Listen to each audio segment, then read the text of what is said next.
یہ شخص مسجد کو بم سے اڑانا چاہتا تھا اور پھر یہ بھی مسلمان ہو گیا۔ یہ شخص اسلام کے خلاف کتاب لکھنا چاہتا تھا اور یہ بھی مسلمان ہو گیا۔ یہ شخص اسلام کا مذاق اڑاتا تھا اور یہ بھی مسلمان ہو گیا۔ اور یہ شخص سمجھتا تھا کہ اسلام ایک ٹیررسٹ مذہب ہے، پھر یہ بھی مسلمان ہو گیا۔ اور یہ شخص ثابت کرنا چاہتا تھا کہ اسلام ایک جھوٹا مذہب ہے اور یہ بھی اسلام قبول کر لیا۔ اور اس شخص نے بابری مسجد کو شہید کیا تھا اور کچھ عرصے بعد یہ بھی مسلمان ہو گیا۔ اور پھر محمد علی کو کون نہیں جانتا، اور وہ جب مسلمان ہوئے تو انہوں نے کہا کہ میرا نام اب کیسیس کلے نہیں ہے، میرا نام اب محمد علی ہے۔ پاس کھڑے رپورٹر نے کہا کہ اب آپ بلیک مسلم ہیں، تو پتا ہے کہ محمد علی نے اسے کیا جواب دیا؟ تو انہوں نے کہا کہ ہمارے اسلام میں کوئی گورا کالا کچھ بھی نہیں ہے، یہ صرف تمہاری من گھڑت کہانیاں ہیں، ہم صرف مسلمان ہیں۔ اور پتا ہے جب محمد علی مسلمان ہوئے، ارنی ڈرر نام کے ایک باکسر نے محمد علی کے نام کا مذاق اڑانا شروع کر دیا، اور پھر محمد علی نے یہ الفاظ بولے،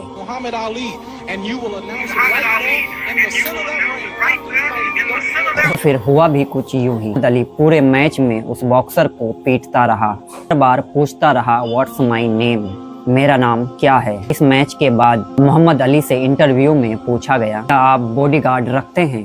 پھر محمد علی نے ایسا جواب دیا جسے سن کر آپ لوگ دنگ رہ جائیں گے۔ پھر وہ ہلکا سا مسکرائے، پھر کہنے لگے کہ میرا صرف ایک ہی باڈی گارڈ ہے، اس کے آنکھیں تو نہیں ہیں پر وہ دیکھتا ہے، اس کے کان نہیں ہیں پر وہ سنتا ہے، میں اکثر چیزیں بھول جاتا ہوں اور بھول سکتا ہوں مگر وہ ہر چیز کو یاد رکھتا ہے۔ وہ جب بھی کوئی چیز بنانے کا ارادہ کرتا ہے، جب بھی کوئی کام کرنے کا ارادہ کرتا ہے، چیز کو صرف حکم دیتا ہے اور وہ اپنے وجود میں آ جاتا ہے۔ وہ چیزیں بھی جانتا ہے جو میری سوچ میں ہیں، جو میں سوچتا ہوں وہ پہلے سے جانتا ہے۔ وہ میرا اللہ ہے، میرا باڈی گارڈ ہے، وہ سب سے اعلیٰ ہے، سب سے سپریم ہے۔ اور محمد علی وہ شخص ہے جو کہتا تھا I am the greatest all time، سے بہترین کوئی نہیں، میں سب سے بہترین ہوں اور باکسنگ میں مجھے کوئی ہرا نہیں سکتا۔ پھر ان کے زندگی کے آخری سال آیا اور وہ جس بیماری میں مبتلا تھے، ان کے جو دونوں ہاتھ تھے جس سے وہ باکسنگ کیا کرتے تھے وہ اپنے آپ ہلتا رہتا تھا، دونوں ہاتھ کانپتا رہتا تھا اور وہ بات بھی صحیح سے نہیں کر پاتے تھے۔ اور اس کے بعد پتا ہے انہوں نے کیا کہا؟ میں اللہ تعالیٰ کا شکر ادا کرتا ہوں جہاں نے مجھے اس بیماری میں مبتلا کیا،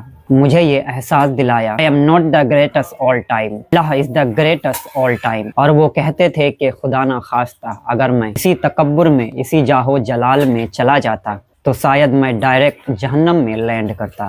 میں اپنے غرور اور اس تکبر کے وجہ سے اللہ کا شکر ہے کہ اللہ نے مجھے احساس دلایا، بیماری کے ذریعے اللہ نے میرے دل میں یہ بات ڈالی، محمد علی تو کچھ نہیں ہے، جو ہے سب اللہ ہے۔ بھائی اسلام کے خلاف جو بھی گیا ہے اسی کے دل میں اللہ نے اسلام کی شمع جلایا ہے، مگر شرط یہ ہے کہ دین اسلام کو پڑھا جائے، صحیح سے سمجھا جائے اور اس کے بعد اس پر عمل بھی کیا جائے، اس پر رہا بھی جائے، اسی کے ساتھ جیا جائے اور اسی کے ساتھ مرا جائے۔